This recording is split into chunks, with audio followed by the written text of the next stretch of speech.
Assalamualaikum warahmatullahi wabarakatuh.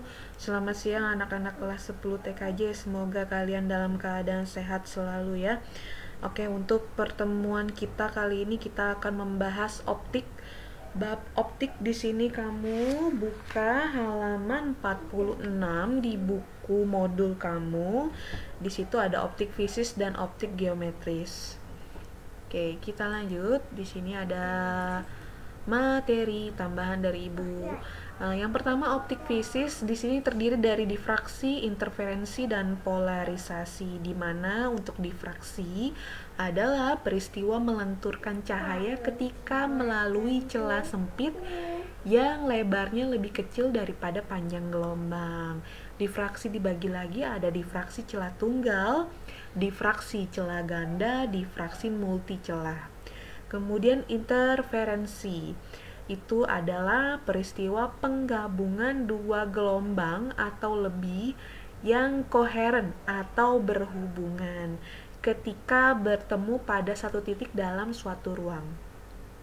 Kemudian ada polarisasi, itu adalah pembatasan gelombang vektor yang membentuk gelombang transversal sehingga menjadi satu arah. Ya, kita lanjut ya. Optik geometris. Di sini kita berbicara mengenai cermin, ada berbagai jenis cermin. Cermin dapat dikelompokkan menjadi dua jenis, cermin datar dan cermin lengkung. Cermin datar, sifat bayangan pada cermin datar itu bayangan yang terjadi sama besar dengan benda, bayangan yang terjadi sama tegak, jarak benda sama dengan jarak bayangan. Bayangan cermin tertukar sisinya, artinya bagian kanan benda menjadi bagian kirinya. Bayangan cermin merupakan bayangan semu atau maya, artinya bayangan tidak dapat ditangkap oleh layar.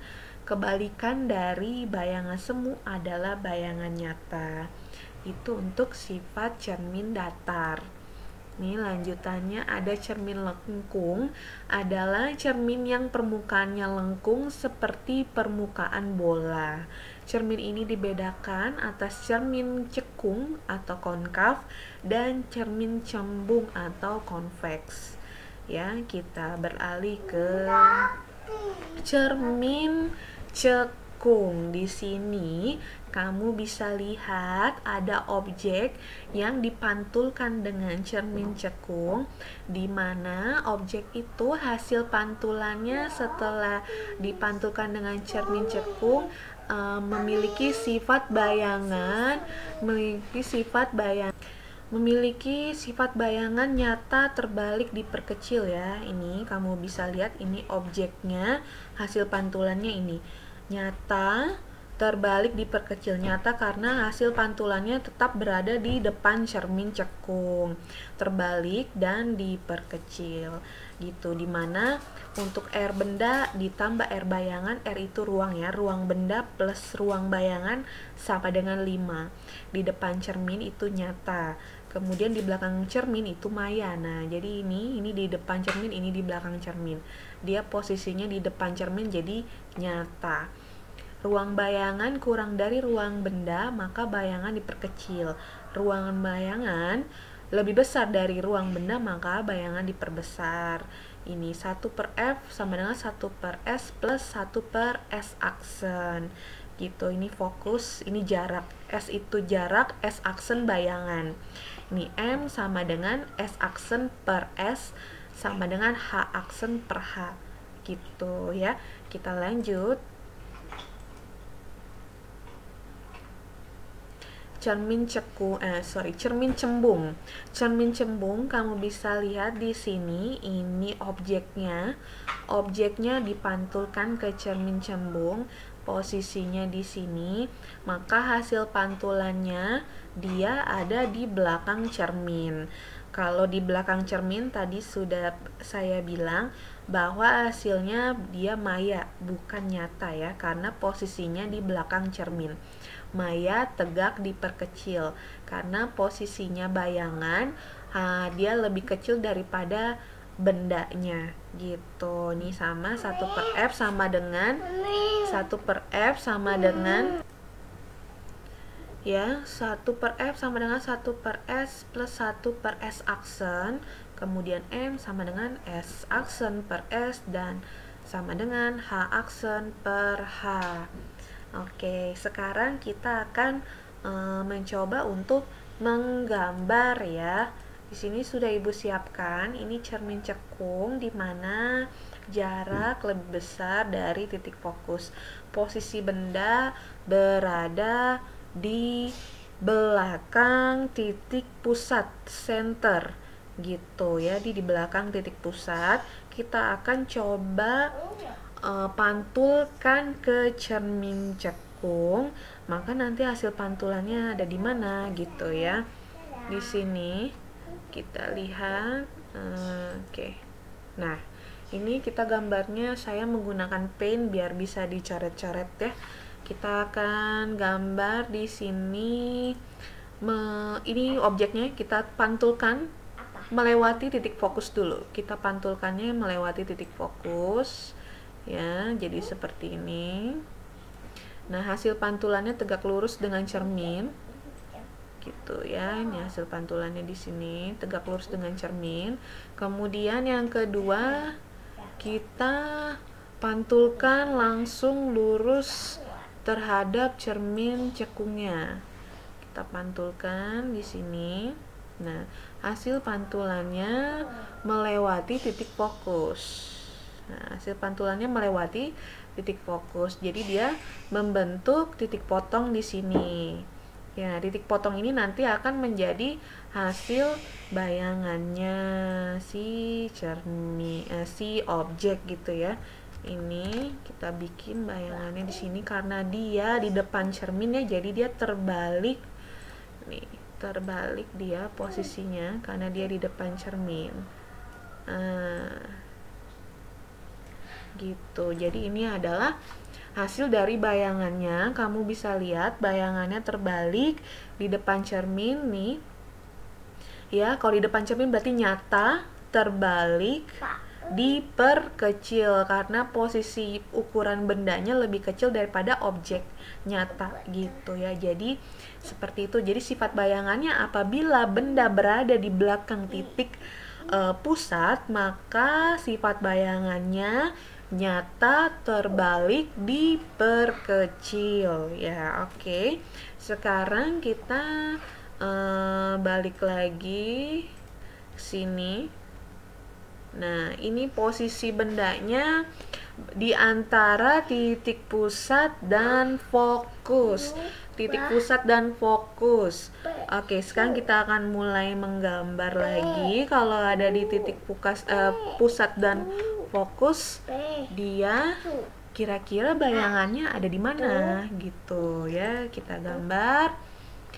Langkah pertama, kita buat garis. Kita buat garis melewati titik fokus seperti ini ya, melewati titik fokus. Oke. Nah, hasil pantulannya tegak lurus dengan titik fokus.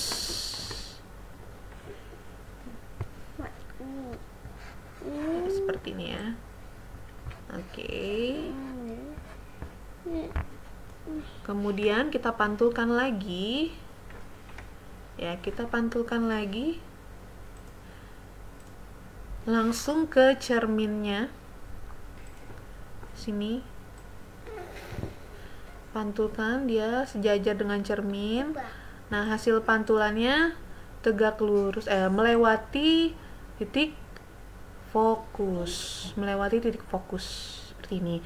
Nah, ini ketemu titik potong. Nah, titik potong ini nanti yang jadi hasil bayangannya, hasil bayangannya. Oke, ini hasil bayangannya di sini. Ya, karena dia di depan cermin jadi terbalik. Dia terbalik ya posisinya ya, dan diperbesar. Nah, dia posisinya gini. Itu sudah.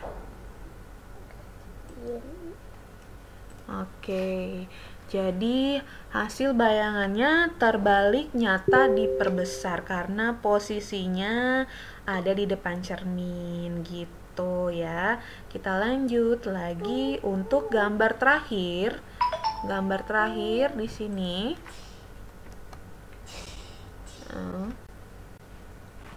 Gambar terakhir di sini masih cermin cekung, di mana jarak kurang dari titik fokus. Jadi posisi objeknya dia ada di antara cermin dan titik fokus. Objeknya di sini. Nah, kira-kira posisi bayangannya di mana? Kita gambar. Ya. Nah, di sini ya.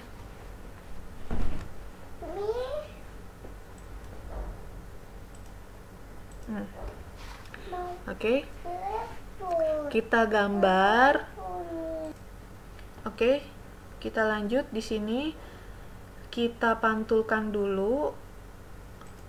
Ya, kita pantulkan melewati titik fokus. Ya, sini titik fokus, kita ambil garis melewati jadi objeknya dipantulkan melewati titik fokus. Kemudian hasil pantulannya seperti ini. Ya, hasil pantulannya seperti ini ya. Gitu. Oke. Kemudian yang kedua kita pantulkan lagi objek langsung ke cermin.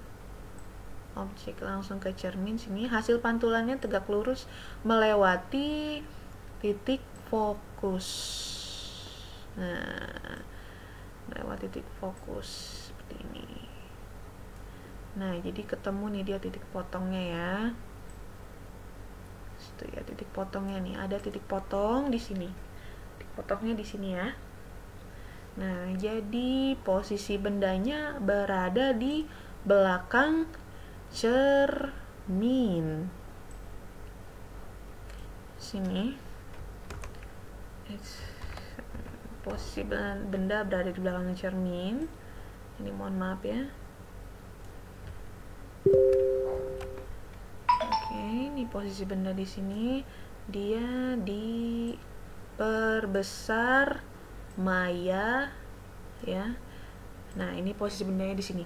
Jadi di belakang cermin.